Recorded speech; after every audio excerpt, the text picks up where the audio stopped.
academia y como presidente de la academia. Y he dicho que los profesores que están activos en la Universidad de Ezequiel Zamora deberían de ver en el doctor Rafael Isidro Quevedo un ejemplo a seguir. Un ejemplo a seguir. Aparte de ese inciso, por la presencia del doctor, quien es presidente de la academia, presidente de una de las academias más importantes en Venezuela, y lo tenemos hoy aquí, y está aquí calladito, porque obviamente el ponente es el doctor Rafael. Mire, doctor, ya entrando con usted un poquito, la pregunta ahora ha sido para con usted, pero es que tenía que hacer esa parte porque es un momento histórico para el museo tener aquí al doctor Rafael Isidro Quevedo. La pregunta es, con respecto a los valores, todo aquello que tanto tu abuelo como tu papá y tú mismo han tenido y han... Yo me recuerdo que usted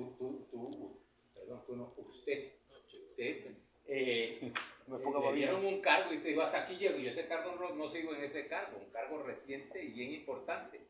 Eso es un desprendimiento. No, eso puede tener el sueldo que sea, pero yo me desprendo de este cargo por las implicaciones que ese cargo tenga. La pregunta es, ¿cómo hacer nosotros los venezolanos para retomar esos valores que tenían nuestros viejos? ¿Cómo hacer nosotros para que esos valores que tenían nuestros padres, nuestros abuelos, esa generación que está saliendo, retomarlo y reforzarlo en esta convulsa Venezuela? Habría que empezar desde la escuela, chicos. Es que el problema es que nos hemos echado a perder en un proceso.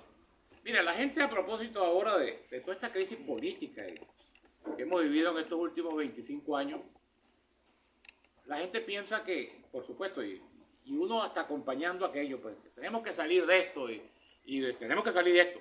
Pero es que Venezuela viene arrastrando una crisis muchísimo más larga. Porque aquí, cuando nosotros llegamos a la década de los 90, que había toda aquella expectativa de que las cosas tenían que cambiar porque el viejo sistema político que había, sin duda alguna, la República Civil, los 40 años, es la etapa más fecunda y más productiva y de mayor avance para Venezuela. Pero esa etapa se puede dividir, a su vez, en dos etapas o subetapas muy bien diferenciadas, que quizás no sea posible ponerle un hito, digamos, delimitatorio desde el punto de vista de una fecha, porque los procesos sociales son dinámicos y todo puede decir, tal cosa cambió tal día, pero que la gente lo identifica con, por ejemplo, los 3 primeros procesos de la democracia, los 3 primeros quinquenios, que fueron sin duda de avance, de progreso, de bienestar, a través de la educación, a través de la producción, a través, es decir, Venezuela llegó, yo siempre destaco esto, porque a mí me llamó la atención. Yo estaba estudiando economía entonces en la Universidad Central de Venezuela, y más o menos en el año 71 me llamó la atención un término que lo oía por primera vez, que era el término sociedad mesocrática. Bueno, ¿qué significa una sociedad mesocrática? Donde más de la mitad del país es de clase media. Es decir, Venezuela había logrado un avance de tal naturaleza que en 12 años de democracia ya más del 50% de la población era de clase media. Y por supuesto, esos años son los años de la estabilidad, del progreso, del bienestar, de todo eso. Pero luego, sin duda alguna, nos comenzamos a deslizar por un tobogán. Y cuando la gente aquí tiene interpretaciones exotéricas a veces, porque no quiere, como no queremos asumir culpa, porque Venezuela es el único país donde nadie asume las culpas, o se las echamos a otro o la tiramos para cosas esotéricas y sobrenaturales. Pero la verdad es que en la década de los 90 todo el mundo quería que en este país hubiera un cambio, porque todo se había venido abajo. En primer lugar, se había venido abajo la calidad de vida, que influye sobre todo. Esa sociedad que había alcanzado aquel grado de bienestar, de confort, de avance, de progreso, bueno, comenzó a empobrecerse, comenzó a decaer. Esa clase media comenzó también una caída muy seria. Y junto con eso, entonces, hubo también, hay que decirlo, sin echar culpa, incluso hasta metiéndose uno en el rollo, vamos a decirlo así, que la clase política tuvo una responsabilidad muy grande en todo eso. Porque los políticos que comenzaron, como digo yo, mira, yo tengo un estudio, eso no es la materia, pero es un tema como tú me lo planteas. Tú sabes que los colombianos utilizan mucho un término que para nosotros es como altisonante, vulgar, pero que es pertinente. Ellos tienen una interrogante que decían, ¿en qué momento se jodió Colombia? Entonces, uno pudiera también, yo sobre eso le he metido cabeza. ¿En qué momento comenzó esa democracia que abrió tanto? Uno que lo vivió, pues yo viví el proceso completico. Yo el año 58 tenía 5 años, pero viví todo el proceso completico. Entonces tú dices, bueno, ¿cómo aquellos partidos que llegaron a tener aquel fervor, aquella entrega, aquella voluntad, aquel compromiso, aquel ideario, luego se fueron deshilachando, fueron perdiendo identidad, fueron perdiendo valores? Ya cuando nosotros entramos en la etapa de los 90, bueno, la política ya era vista. Si nosotros tuviéramos que reproducir, porque la historia no es cíclica, pero hay cosas que se parecen. La crisis que vivimos en los 90 se parece bastante a la crisis que estamos viviendo ahora. Es una crisis de deslegitimación de todo. Lo que pasa es que no nos acordamos, y por supuesto que esto que estamos viviendo ahora es 100 veces peor. Pero en los 90 la gente quería... Mira, hermano, yo que en esos años me fui para Caracas y estaba estudiando allá haciendo posgrado, a mí me daba pena decir que era político, porque la política, entre lo malo de la política y el plan que se montó desde los grandes medios de comunicación y particularmente de los conglomerados televisivos contra los políticos, fue terrible. Pues. Bueno, ahí está por esta calle era el retrato de una cosa, pues el hombre, la etiqueta, la corrupción, la cuestión, pero ese era el retrato y la percepción que la gente tenía de lo que estaba pasando en el país, lo que en efecto estaba pasando eso. Entonces, ¿por qué digo esto? Porque nosotros pegamos dos crisis. Una crisis que venía y en la que la gente creyó encontrar remedio en el planteamiento de Chávez, y lo que hizo fue multiplicar, reproducir y profundizar todo lo que venía atrás. Entonces nosotros tenemos cuando menos 40 años en un tobogán. Y es una crisis que se expresa en todos los aspectos de la vida, en las instituciones, en la moral pública, en la educación, en la salud, en la sociedad, en los servicios. Es decir, una caída que pareciera además no tener fin, ¿no? Entonces, revertir eso, claro que es posible, pero es posible mediante un esfuerzo colectivo que tiene que tener en la educación un componente fundamental, porque ¿qué es lo que... ¿Cuáles son los dos? Eso se lo enseñaban a uno casi como una cosa elemental, y uno lo vivió. ¿Cuáles son los dos escenarios de la formación de los principios y los valores de uno? La casa y la escuela, el hogar y la escuela.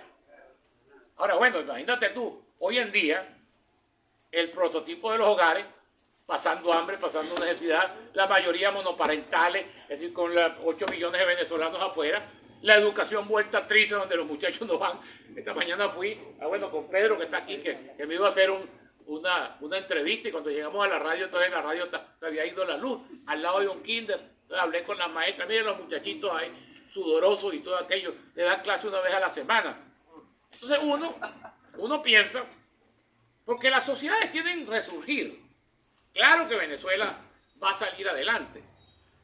Ojalá. Yo siempre le digo a los jóvenes, nosotros tuvimos la ventaja de vivir la mejor Venezuela, pero ustedes tienen la ventaja de llevarnos a nosotros 40 o 50 años menos, que es la posibilidad de que ustedes vean una cosa mejor que la que uno vio, ¿no? Son como dos comparaciones. Nosotros de verdad que vivimos la mejor Venezuela. O sea, lo que nosotros vivimos en los 60, 70, 80, todavía es una cosa que, esa Venezuela de la realización plena, pues, de los seres humanos. Ahora, aquí hay que comenzar por exigirle a quienes tienen, digamos, función pública sobre todo, porque es que la moral tiene que ser una cosa paradigmática, tiene que ser una cosa ejemplar. Y lamentablemente, digamos, en la colectividad, que era lo que yo decía, se han ido permeando un conjunto de antivalores. Eso. Yo lo digo, pues, si tú te gradúas hoy en día en una universidad y a los 10 años un tipo te ve y no cargas un carro, mira, este no saca ni borrachito de la policía, si eres abogado. Es decir, la gente juzga el éxito por el lucro, por los beneficios económicos, por lo que tú puedas exhibir. Lamentablemente ese es el rasero, eso es así, queramos o no queramos admitirlo. Entonces tenemos que darle una vuelta, ojalá que estemos comenzando siquiera, ojalá que nosotros veamos el comienzo de la reedificación de Venezuela, que tiene que ser en todo. Es que Este país hay que, bueno, si pudiéramos utilizar una palabra quizás arbitraria, tenemos que volverlo a hacer, pues.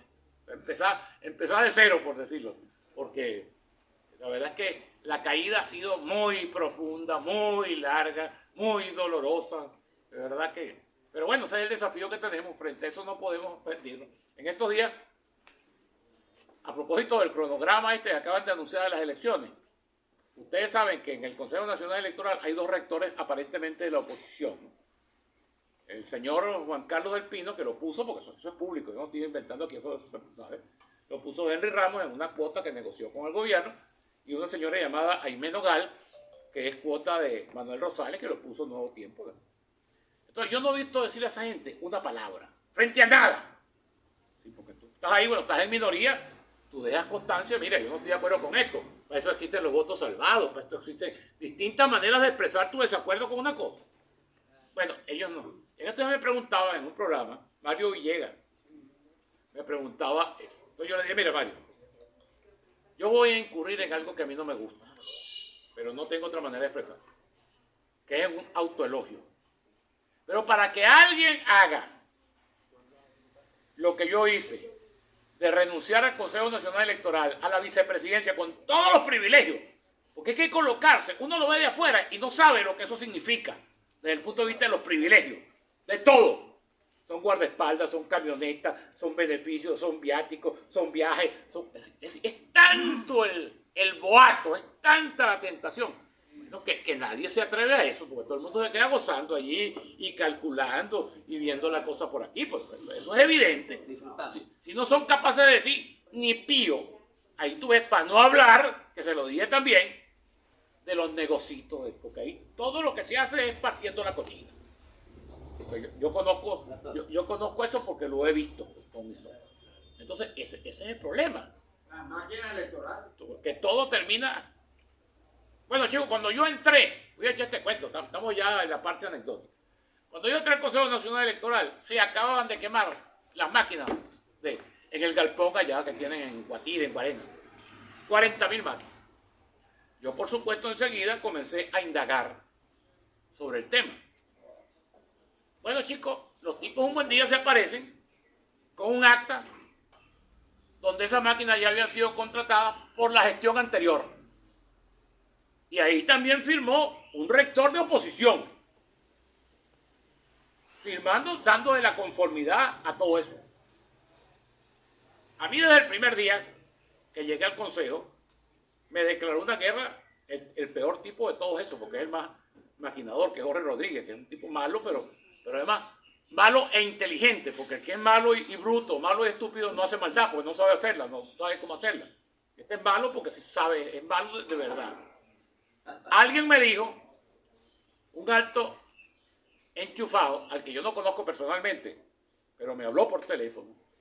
Me dijo, mira, Rafael Chimón, ¿tú crees que la campaña que te carga a ti, Jorge Rodríguez, es por cuestiones políticas? No, chico, olvídate de eso. Te quiere sacar para ti por los negocios del CNE. Olvídate de lo demás. Bueno, que es un tipo que está súper enchufado. El tipo te quiere sacar a ti por ahí.